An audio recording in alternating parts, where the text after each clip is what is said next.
일본 정부가 한국을 백색 국가에서 제외하는 법령 개정안을 끝내 의결했습니다. 네, 한일 관계가 파국으로 치닫는 가운데 양국 갈등이 전방위로 확산될 걸로 보입니다.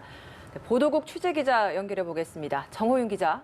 네, 일본 정부가 조금 전 총리 관저에서 강요 회의를 열고 한국을 백색 국가에서 제외하는 법령 개정안을 의결했습니다. 지난달 초 반도체 소재 주요 품목에 대해 한국 수출 규제에 들어간 데 이어 두 번째 무역 보복 조치입니다. 잠시 뒤면 이번 결정과 관련해 일본 정부의 공식 입장도 나올 예정입니다. 아베 총리는 앞서 임시국회 첫날인 어제 자민당 의원총회에서 엄중한 국제정세 안에서 국익을 지켜가며 개헌을 다루고 싶다고 말했는데요. 국익과 개헌 등을 내세워 한국에 대한 강경 조치를 앞으로도 이어갈 것이라는 말로 풀이됩니다.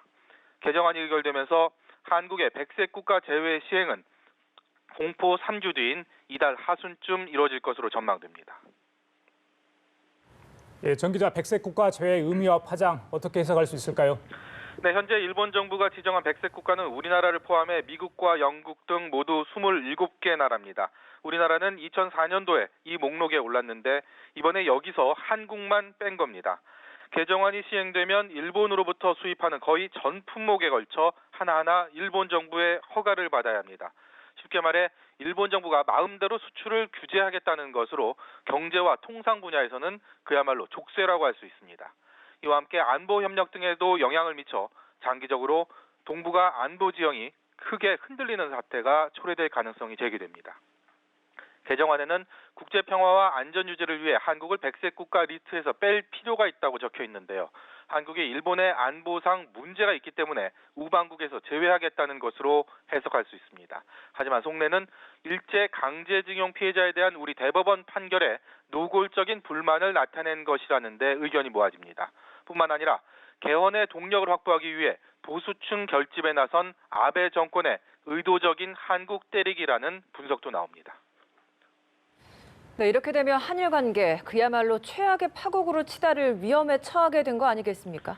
네, 그렇습니다. 사실 하루 전인 어제까지 사태 수습을 위한 외교적인 노력은 계속됐습니다. 한일 양국 외교장관은 어제 태국 방콕에서 마지막 담판을 벌였는데 결과적으로는 간극만 재확인하는 자리가 됐습니다. 일본을 긴급 방문했던 우리 국회의원단 역시 일본 여당인 자민당으로부터 문전박대에 가까운 푸대접만 받은 채 빈손으로 귀국했습니다.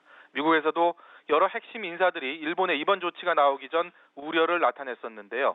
결과적으로 별 소용이 없었습니다. 오늘 오후엔 한미일 3국 외교장관 회담이 태국 방콕에서 열립니다. 강경화 외교장관과 마이크 폼페이오 미 국무장관, 고노다로 일본 외무상의 만남은 현지 시간 오후 4시 반, 우리 시간으로 6시 반으로 예정돼 있는데요. 이 자리에서 악화일로를 걷고 있는 한일 관계 회복을 위해 미국이 과연 어떤 발언을 할지에 관심이 집중됩니다. 지금까지 보도국에서 연합뉴스TV 정호윤입니다.